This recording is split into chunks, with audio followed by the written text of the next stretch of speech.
چناروں کی گھنی چھاؤں کی تصویر کھینچ سکتا ہوں، یہ لکھ سکتا ہوں کہ چناروں کے تلے ایک گھنی چھاؤں ہوتی ہے جس میں لوگ بیٹھ کے گھنٹوں بھر لطف اندوز ہوتے ہیں، لیکن اس کی تازگی بخشش جو ٹھنڈک ہے وہ میں تمہیں نہیں پہنچا سکتا۔ پھر بھی تمہاری خواہش کے مطابق میں یہاں کے خاص باغات کے بارے میں لکھتا ہوں تاکہ جے پور کے گرم موسم میں تم کچھ راحت محسوس کر سکو، لیکن پھر بھی میں کوشش کروں گا کہ میں تمہیں باغات کے بارے میں کچھ معلومات دے سکوں اور جس سے تمہیں راحت محسوس ہو۔ کشمیر کے زیادہ تر باغات مغل بادشاہوں نے لگوائے ہیں۔ تو پیارے بچوں، مغل بادشاہ جو تھے وہ ایران سے آئے تھے۔ مغلوں کا ذوق جمال مشہور ہے۔ پیارے بچوں، ذوق جمال سے مراد ہوتی ہے ان کا جو شوق تھا، خوبصورتی کے ساتھ جو لگاؤ تھا وہ مشہور ہے۔ جیسے تاج محل ہو، لال قلعہ ہو اور فتح پور سیکری ہو، یہ ان کی بنائی ہوئی ایسی تاریخی عمارات ہیں کہ دیکھنے والے آج بھی فنکاری کو اور کمال کو دیکھ کے دنگ رہ جاتے ہیں۔ اسی ذوق و جمال کے مظہر ہیں۔ ٹھیک ہے بچوں، یعنی کہ ظاہر ہونے کی جگہ، یعنی کہ یہ جو ہے یہ اسی ذوق جمال، یعنی کہ یہ ان کے شوق، ان کی فنکاری اور ان کے آرٹ کے دکھانے والے نمونے ہیں۔ باغوں کا شوق وہ ترکستان اور ایران سے اپنے ساتھ لائے تھے۔ یہ جو باغبانی کا شوق تھا، باغ لگانے کا شوق تھا، یہ وہ ترکی اور ایران جو ملک ہیں وہیں سے اپنے ساتھ لائے تھے۔ کشمیر کے قدرتی مناظر اور یہاں کی آب و ہوا نے مغلوں کے ذوق جمال کو اور بھی جلا بخشی۔ ٹھیک ہے بچوں، تو یہاں کا جو ماحول ان کو ملا، تو اس سے مراد ہے جلا ہوتی ہے چمک۔ ٹھیک ہے بچوں، یعنی کہ انہوں نے یہاں کی جب آب و ہوا دیکھی، یہاں کے خوبصورت یہ جو نظارے دیکھے، تو اس کو دیکھتے ہی انہوں نے ان کا جو شوق تھا وہ دوگلا ہو گیا، وہ دگنا ہو گیا جسے ہم کہیں گے، اور انہوں نے اس کو اور چار چاند لگا دیے اس کی خوبصورتی میں، ان باغوں کی تعمیر کر کے اور خوشی میں ان کی خوبصورتی میں اور چار چاند لگا دیے۔ کشمیر میں انہوں نے جو باغ تعمیر کیے وہ ایسی جگہوں پر ہیں کہ مغلوں کے حسن انتخاب کی داد دینا پڑتی ہے۔ پیارے بچوں، یہ جو باغ ہیں ایسی جگہوں پہ بنائے گئے ہیں کہ انسان سوچ بھی نہیں سکتا کہ وہ کتنے ہوشیار اور عقل مند تھے۔ آئی بات سمجھ بچوں؟ کشمیر میں انہوں نے جو باغ تعمیر کیے وہ ایسی جگہوں پہ کیے ہیں کہ ان کا جو خوبصورتی کا انتخاب ہے، جو جگہ کو پسند کرنے کا انتخاب ہے، اس کی تو ہمیں داد دینی پڑے گی۔ یہاں کے مغل باغات عام طور پر پہاڑوں کے دامن میں واقع ہیں، جہاں اوپر پہاڑ ہو اور پہاڑ کے جس دامن میں پلین ایریا جو ہوتا ہے وہاں بنائے گئے ہیں۔ شالیمار باغ کی ہم بات کریں، نشاط باغ اور چشمہ شاہی پہاڑ کے دامن میں جھیل ڈل کے کنارے دعوت نظارہ دیتے ہیں۔ تو پیارے بچوں، یہ جو باغ ہیں، چاہے ہم شالیمار باغ کی بات کریں، نشاط باغ کی بات کریں، چشمہ شاہی کی بات کریں، تو یہ جو ہے پہاڑ کے دامن میں جھیل ڈل کے کنارے اس طرح کے دعوت نظارہ پیش کرتے ہیں کہ آنے والے جو بھی شخص ہوں مجبوراً ان باغوں کی سیر کو آتے ہیں، کیونکہ یہ اپنی اور ایسی کشش کھینچتے ہیں کہ ان کے اندر اس طرح کی خوبصورتی ہے کہ ہر کوئی جو مسافر ہوتا ہے وہاں شوق و ذوق سے جاتا ہے۔ ان باغوں سے جھیل ڈل کی اور جھیل ڈل سے ان کی خوبصورتی دوبالا ہو گئی ہے۔ اب ساتھ میں ایک جھیل کا ہونا اور ساتھ میں پانی کا ہونا، اس کی وجہ سے اس کی خوبصورتی میں ہے جو چار چاند لگے ہوئے ہیں۔ اگلا پیرا ہے بچوں، شالیمار باغ ان باغات میں سب سے پرانا ہے۔ جو سب سے پرانا باغ ہے وہ شالیمار باغ ہے، جس کی بنیاد مغل بادشاہ جہانگیر نے 1619 عیسوی میں ڈالی۔ اس کے 11 برس بعد شاہجہان کے دور میں باغ کو وسعت دی گئی، یعنی کہ اور بڑھایا گیا اور کھلا کیا گیا، اور اس کی زینت کو بھی بڑھایا گیا، کچھ اور پھول اور خوبصورت چیزیں اس میں لگائی گئیں۔ شالیمار باغ سری نگر سے 10 کلومیٹر دور شمال مشرق کی جانب پہاڑوں کے دامن میں واقع ہے۔ تو پیارے بچوں، جو شالیمار باغ ہے یہ سری نگر سے 10 کلومیٹر کی دوری پر شمال مشرق کی جانب پہاڑوں کے دامن میں، یعنی کہ جسٹ پہاڑوں کے آنگن جسے ہم کہیں گے سامنے، جہاں سے پہاڑ شروع ہوتے ہیں ان کے سامنے جو پلین جگہ ہوتی ہے وہاں پہ بنائے گئے۔ یہ 4 برابر طبقات میں منقسم ہے۔ یہ 4 جو ہیں برابر یعنی کہ ایکول پارٹس میں ان کو ڈیوائیڈ کیا گیا ہے۔ ٹھیک ہے بچوں، اوپر سے باغ میں ایک ندی داخل ہوتی ہے، اور اس باغ میں جو یہ ہے ایک ندی داخل ہوتی ہے اور اس کے بیچوں بیچ گزرتے ہوئے نیچے ڈل جھیل سے ملتی ہے، اور یہ جاتے جاتے پھر یہ جو ندی ہے یہ جھیل ڈل میں جا کے مل جاتی ہے۔ اس ندی پر کئی چھوٹی بڑی 12 دریاں تعمیر کی گئی ہیں۔ ٹھیک ہے بچوں، تو 12 دری سے مراد ہوتا ہے 12 دروازوں والا مکان۔ ٹھیک ہے بچوں، 12 دروازوں والا مکان ہے۔ تو پیارے بچوں ان کا شوق تھا اور ذوق تھا یہ مغلوں کا۔ ٹھیک ہے بچوں، تو اس لیے وہ ایسی ایسی چیزیں بنایا کرتے تھے۔ اوپری طبقے کے وسط میں سیاہ سنگ مرمر کی جو 12 دری ہے اس میں بادشاہ گرمیوں کے دن گزارتا تھا۔ تو پیارے بچوں اس باغ کو جو 5 پارٹس میں ڈیوائیڈ کیا گیا ہے، اس میں سے جو اوپر والا طبقہ ہے اس کے وسط میں سیاہ سنگ سے مراد پتھر ہوتا ہے، سیاہ سے مراد ہوتا ہے کالا۔ تو سیاہ سنگ جو ہے مرمر کی سنگ مرمر، ٹھیک ہے بچوں، سیاہ سنگ مرمر ہوتا ہے جو سنگ سے مراد پتھر ہوتا ہے بچوں۔ ٹھیک ہے بچوں، سنگ سے مراد ہوتا ہے پتھر۔ سیاہ سنگ مرمر کی جو 12 دری جو ہے، ایک مکان جو ہے سیاہ سنگ مرمر سے بنایا ہوا ہے، اس میں بادشاہ گرمیوں کے دن گزارتا تھا۔ یہ جو 12 دری ہے 25-30 فٹ اونچے ایک چبوترے پر بنی ہوئی ہے۔ ٹھیک ہے بچوں، تو یہ جو ہے ایک چبوترے پہ ایک پلیٹ فارم بناتے ہیں نیچے، اس کے اوپر 30 فٹ کی اونچائی پر بنی ہوئی ہے۔ اس میں سیاہ سنگ مرمر جو ہے کہ 6 منکش ستون، یعنی کہ جن کے اوپر کلاکاری کی گئی ہے، یہ جو ہیں منکش جو ہیں ستون ہیں۔ 12 دری کے ارد گرد ایک تالاب بھی ہے جس میں متعدد فوارے لگے ہوئے ہیں۔ اس 12 دری کے ارد گرد ایک یہ تالاب ہے جس میں متعدد قسم کے فوارے لگے ہیں۔ باقی 3 طبقوں میں جو چھوٹی چھوٹی 12 دریاں ہیں، کہا جاتا ہے کہ باقی جو 3 طبقے ہیں ان میں جو چھوٹی چھوٹی 12 دریاں بنائی ہوئی ہیں، یعنی کہ 12 دروازوں والے جو مکان بنائے ہوئے ہیں، وہ بھی قابل دید ہیں، یعنی کہ دیکھنے کے قابل ہیں۔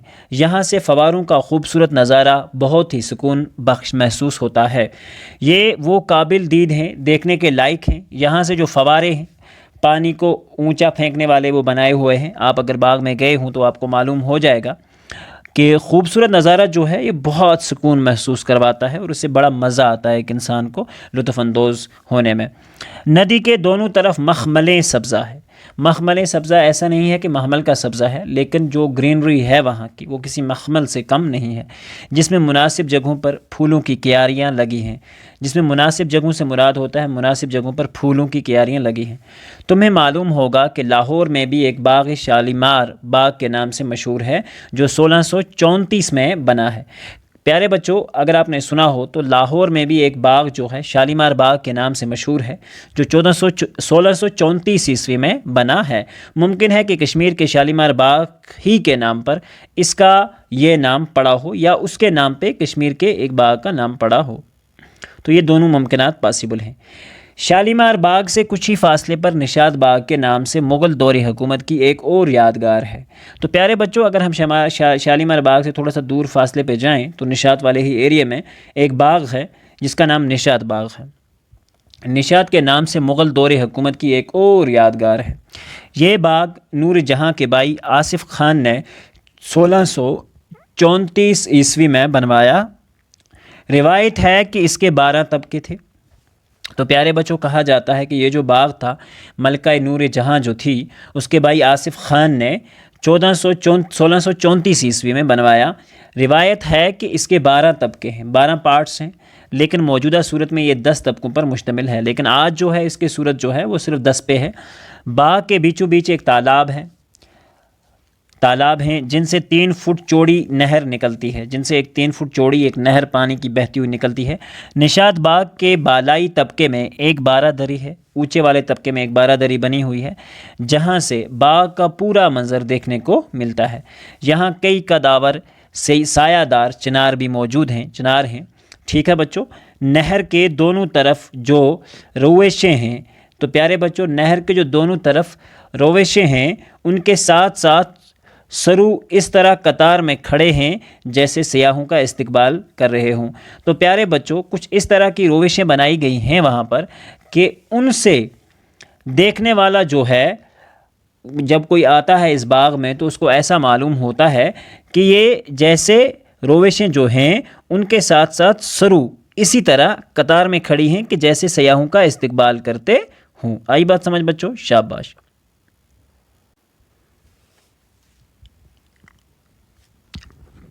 ان کے ساتھ ساتھ سرو اس طرح جو ہے وہ قطار میں کھڑے ہیں۔ تو پیارے بچوں یہ روش ہوتی ہے جو پٹریاں مطلب اس طرح سے بنی ہوئی ہیں کہ جیسے یہ سیاحوں کے لیے بیٹھی ہوں، ان کا انتظار کر رہی ہوں۔ جیسے سیاحوں کا استقبال کرتے ہوں۔ اس کے علاوہ دونوں طرف رنگ برنگے پھولوں کی کیاریاں، یعنی کہ بہت سارے پھول جو ہیں یہاں لگے ہوئے ہیں۔ نشاط باغ میں صبح کا منظر جو ہے قابل دید ہوتا ہے، مطلب صبح کا جو منظر ہے دیکھنے کا وہ بڑا ہی زبردست ہے۔ صبح لوگ بہت ہی زبردست منظر ہوتا ہے یہاں دیکھنے کے لائق۔ جب جھیل ڈل کی لہروں کے ہلکورے جو ہوتے ہیں، جب لہریں چل رہی ہوتی ہیں جھیل ڈل میں، اور پرندوں کی چہچہاہٹ دل کو سکون اور ذہن کو تازگی بخشتی ہے، تو صبح صبح جب پرندے بھی چہچہا رہے ہوں تو یہ بڑا ہی ایک لطف اندوز ماحول ہوتا ہے۔ پرانے زمانے میں باغ میں چراغاں کے لیے مٹی کے دیے استعمال کیے جاتے، لائٹنگ کرنے کے لیے باغ کے اندر مٹی کے دیے لگائے جاتے تھے، لیکن اب اس کے لیے بجلی کے کمکموں کا انتظام ہے، لیکن اب جو ہے بجلی کے لیمپس لگے ہوئے ہیں اور لائٹنگ لگی ہوئی ہے، اور جو اس کی خوبصورتی میں اور چار چاند لگاتی ہے۔ چشمہ شاہی جو ہے جھیل ڈل کے دائیں کنارے سے 2 کلومیٹر دور زبرون پہاڑی کی گود میں واقع ہے۔ جو چشمہ شاہی ہوتا ہے جھیل ڈل کے دائیں کنارے سے 2 کلومیٹر لگ بھگ دور زبرون پہاڑی کی سامنے جو ہے واقع ہے۔ یہ باغ شاہجہان کے دور میں مغل گورنر علی مردان خان نے 1632 عیسوی میں بنوایا۔ چشمہ شاہی کے پاس ہی دارا شکوہ کا بنوایا ہوا پری محل ہے۔ دارا شکوہ نے جو بنوایا تھا پری محل، ٹھیک ہے بچوں، تو یہ بھی وہیں پر موجود ہے۔ پری محل کی تعمیر دارا شکوہ نے اپنے ایک استاد آخوند ملا شاہ کے لیے علم نجوم کے ایک سکول کی حیثیت سے کی تھی، ٹھیک ہے بچوں۔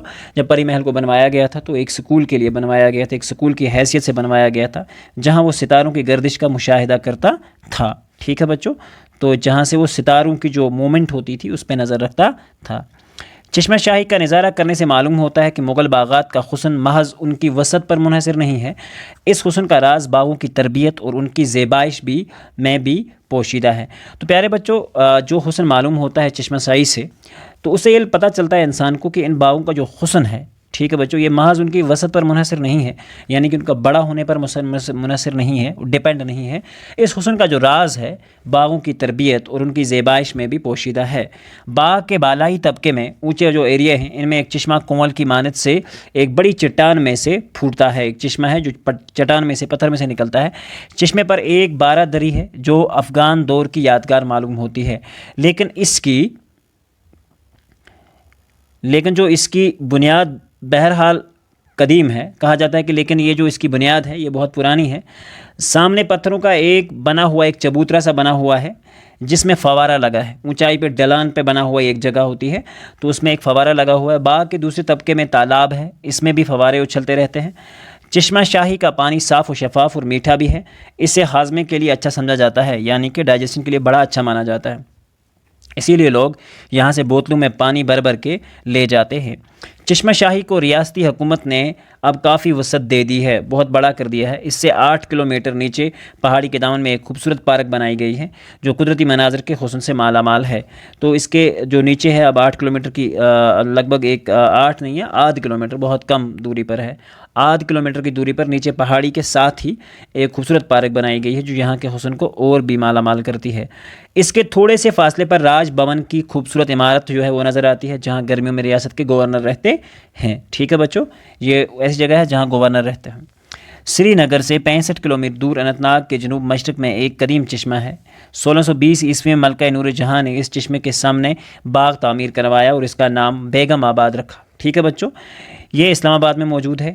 اور یہاں جو ہے نور جہاں نے اس چشمے کی جو تعمیر کروائی کے سامنے جو باغ کی تعمیر کروائی اس کا نام پھر بیگم آباد رکھا گیا۔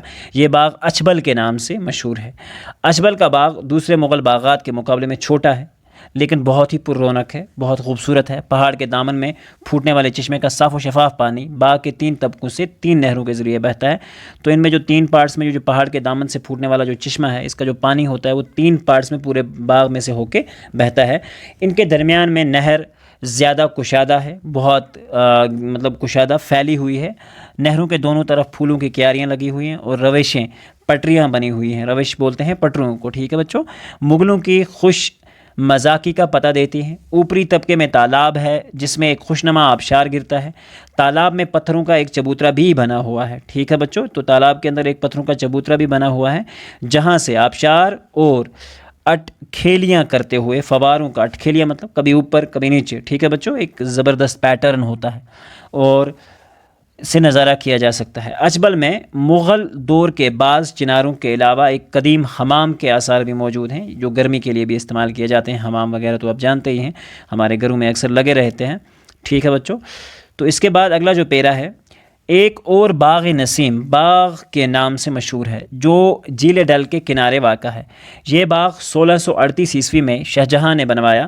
ایک اور باغ ہے جو نسیم باغ کے نام سے مشہور ہے۔ یہ جو باغ ہے یہ شاہ جہاں نے 1638 عیسوی میں بنوایا۔ یہ باغ اونچے اونچے اور گھنے چناروں کے لیے مشہور ہے۔ کہا جاتا ہے بچوں کہ یہ جو باغ ہے یہ اونچے اونچے چناروں اور گھنے چناروں کے لیے مشہور ہے۔ یہاں گرمی کے موسم میں بھی ٹھنڈک کا احساس ہوتا ہے۔ موسم خزاں میں چنار کے پتے سرخ ہو جاتے ہیں اور ایسا لگتا ہے کہ جیسے چاروں طرف آگ لگی ہوئی ہو، اور جب یہ چنار کے پتے آپ کہیں پہ بھی دیکھو اگر وہ خشک ہو جائیں تو ان میں لگتا ہے ہم کو کہ ایک طرح ایک آگ سی لگی ہوئی ہے، اور یہ بڑا خوبصورت منظر ہوتا ہے۔ یہ منظر دیکھنے کے لائق ہوتا ہے۔ نسیم باغ اس وقت کشمیر یونیورسٹی کی عمارتیں ہیں۔ ٹھیک ہے بچوں، اس وقت جو نسیم باغ میں کشمیر یونیورسٹی کی عمارتیں ہیں، لیکن اس کے پاس ہی ڈل کے کنارے ایک خوبصورت پارک بنائی گئی ہے۔ یہاں قریب ہی حضرت بل کی مشہور درگاہ جو ہے وہ بھی موجود ہے، اور یہیں سے آپ حضرت بل وغیرہ درگاہ جو ہے وہاں پہ بھی جا سکتے ہیں۔ ان کے علاوہ بھی کشمیر میں کئی باغات ہیں جو خوبصورتی اور دلکشی میں کسی طرح کم نہیں ہیں۔ ان کے علاوہ جو کشمیر میں کئی باغات ہیں خوبصورتی کے لیے اور اپنی منفرد جو خوبصورتی ہے، دلکشی ہے، وہ کہیں سے ان میں کم نظر نہیں آتی۔ اس کے بعد ویری ناگ اور ککر ناگ کے باغ ان میں خاص طور پر قابل ذکر ہیں۔ ویری ناگ کے بارے میں آپ نے سنا ہی ہوگا، اور ککر ناگ کے جو باغ ہیں ان میں بھی خاص طور پر قابل ذکر ہیں۔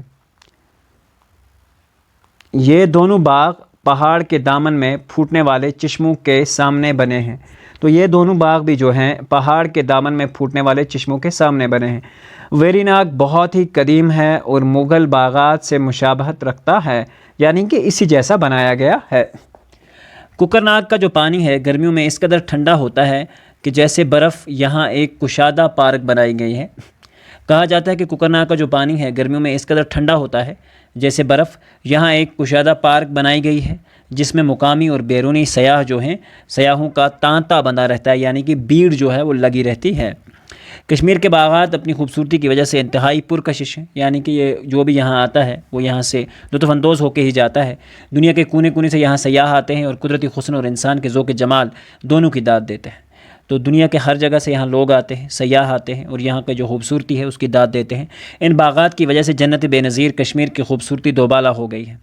تو ان کی ہی وجہ سے کشمیر کی جو خوبصورتی ہے وہ دگنی ہو گئی ہے، دوبالا مطلب دگنی ہو گئی ہے۔ کشمیر کے قدرتی مناظر، یہاں کے برف پوش پہاڑیاں، اچھلتی کودتی ندیاں اور سرسبز میدان یوں تو سال بھر سیاحوں کے لیے باعث سے کشش ہیں، لیکن ان باغات کی سیر کے لیے اپریل سے اکتوبر تک کا عرصہ جو ہے وہ بڑا ہی شاندار اور زیادہ مناسب ہے۔ مجھے امید ہے کہ اس سال تم یہاں ضرور آؤ گے اور گرمیوں کی چھٹیاں یہیں گزارو گے۔ میں تمہیں کشمیر کے صحت افزا مقامات کے ساتھ ساتھ ان باغوں کی سیر بھی کراؤں گا۔ خدا تمہیں سلامت رکھے، تمہارا دوست یاور حیات۔ تو پیارے بچوں، یہ یاور حیات کا لکھا ہوا ایک خط ہے جو اپنے دوست نوید کو لکھتا ہے۔ تو یہاں پہ ہم کشمیر کی خوبصورتی کے بارے میں اس لیسن میں ہم نے پڑھا۔ تو پیارے بچوں، یہ لیسن بہت لمبا ہے، ویڈیو لمبی نہ ہو اس لیے ہم آج کا لیسن جو ہے یہیں پہ ختم کرتے ہیں۔ پیارے بچوں، اگر کہیں سے بھی آپ کو کوئی پرابلم ہو سمجھنے میں، آپ کمنٹ میں ہمیں یاد کر سکتے ہیں۔ انشاءاللہ رحمان ملتے ہیں اگلے ویڈیو میں، جب تک کے لیے اللہ حافظ و نگہبان۔